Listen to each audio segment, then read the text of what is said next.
তিনবারের সাবেক প্রধানমন্ত্রী ও বিএনপির চেয়ারপারসন বেগম খালেদা জিয়া মারা গেছেন। ইন্না লিল্লাহি ওয়া ইন্না ইলাইহি রাজিউন।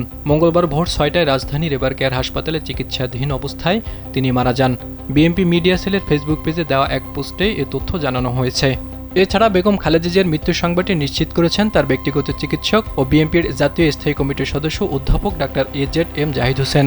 খালেদা জিয়ার মৃত্যুর সময় হাসপাতালে তার পাশে ছিলেন জ্যেষ্ঠ ছেলে ও বিএনপির ভারপ্রাপ্ত চেয়ারম্যান তারেক রহমান, তার স্ত্রী ডাক্তার জোবায়দা রহমান, নাতনি জাইমা রহমান, ছোট ছেলের বউ শর্মিলা রহমান সিথি, ছোট ভাই শামীম এসকান্দার, ছোট ভাইয়ের স্ত্রী, বড় বোন সেলিন ইসলাম সহ সব আত্মীয় স্বজন এবং বিএনপির মহাসচিব মির্জা ফখরুল ইসলাম আলমগীর। জীবন অবাক না করলে কে করবে? 28% মিল্ক ফ্যাটের অবাক করার সাথে ফ্রেশ মিল্ক পাউডার। জীবন অবাক করুক প্রতিদিন। এছাড়া উপস্থিত ছিলেন বেগম খালেদা জিয়ার চিকিৎসায় গঠিত মেডিকেল বোর্ডের সব চিকিৎসকরা।